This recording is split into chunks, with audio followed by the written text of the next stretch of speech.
Okay, this is Reality Is again. I was watching Dr. Oz, and the topic of the show was about childhood obesity. Do you consider it as being abuse? And they're trying to get some kind of tax credit taken away from the parent if the child is obese. So I was sitting down and I got a little upset because of some of the comments from the parents who don't seem to think that is their fault.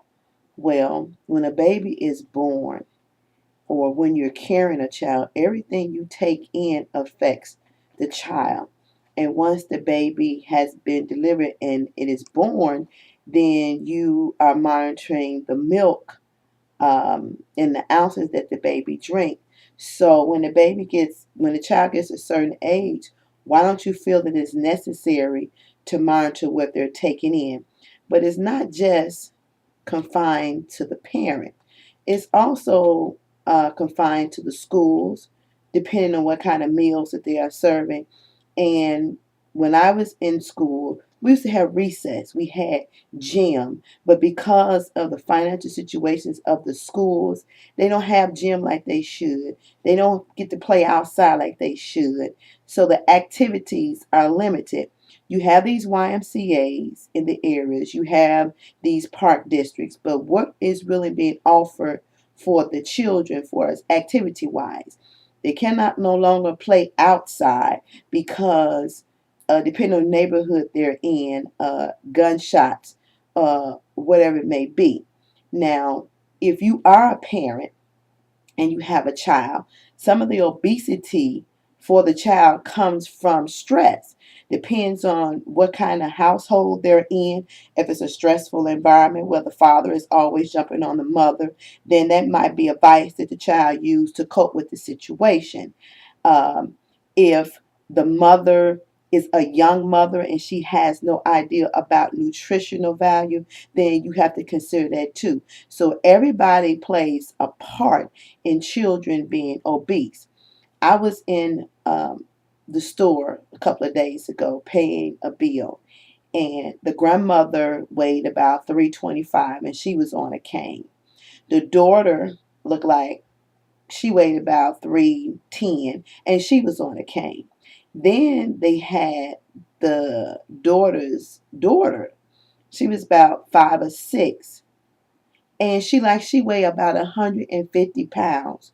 Why would you, if your mother is overweight, if your daughter is overweight, and both of you are on canes, and you see that this child is going that direction, doesn't the bell ding and say, okay, there is about to be a problem here? So when do we take ownership for our part? Because we as parents, and I am a parent myself, we can step up and take ownership to our part. Kids don't have to have ice cream every day. They don't have to have candy every day. McDonald's, Burger King, Taco Bell, Kentucky Fried Chicken, Church's Chicken, Wendy's is not the answer every day. Get in the kitchen and cook a meal. Now, on the flip side, consider the foods that you take in. And this has been another problem because they have all these pesticides on some of these foods and these steroids in these foods. Whereas back in the day, in the 70s, the latter part of the 70s, you got more healthier foods. So we got a lot of different avenues that contribute to our children being obese. Now we step in on everything else the government does. We fight over little petty stuff. Well, we talk about the budget and how we waste money over here, but where we should put the funds. When it come down to the children, we don't place the funds. When the kids are being murdered in certain neighborhoods, we don't find funds for that unless it's a mayor, a governor, a senator, or a congressman, or it happens in their neighborhood, or it happens to their child. Then it becomes important. Why do we have to wait till something gets on TV on a Dr. Oz or when Oprah used to be on, or whoever the up to date talk show is now, to address an issue that we see happen before us? We criticize our First Lady, President Obama's wife, for organizing the campaign of Let's Move. It's time to do something. Diabetes is no joke. Heart attacks is no joke. What are you going to say to your kids? How can you look them in their face and see that young kids that weigh 300 and 400 pounds, and you reach around and you still tell them, I love you? Or how can you be a good parent and look at your child and say, you fat and you this and you that? Does that help the situation? No. If you're going to be a good parent, then step up and do your part. Then you go to the school and see what they're feeding their kids. Bypass the McDonald's and Burger Kings. I know it's okay sometime to go in there, but cook a scratch meal. Give them some vegetables. Give them some fruit. They don't have to have all that junk all the time.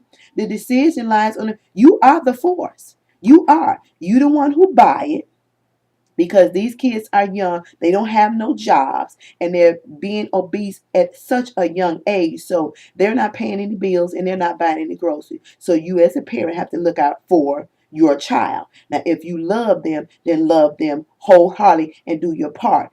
And don't stand there and say, well, I don't think this, I don't think that. Well, he should make a decision. He can make a decision. That's not the case. You are the parent. Be the parent. Or if you don't, when you see your child is going to the 200, 300, it's like standing there with a loaded gun. Just pull the trigger and shoot them and get it over with, instead of a slow death, because obesity is a slow death. Now, it's time for you as a parent to make a decision. Look in your history. It might be some in your household that's going on, and that child is not responsible for your and your husband's or your boyfriend's relationship. If that man is stressing, then you don't need to have him in the household. No kids should be in a stressed environment. I understand things go wrong sometimes, but some things we can control, and we need to control them. The time is now. Let's move.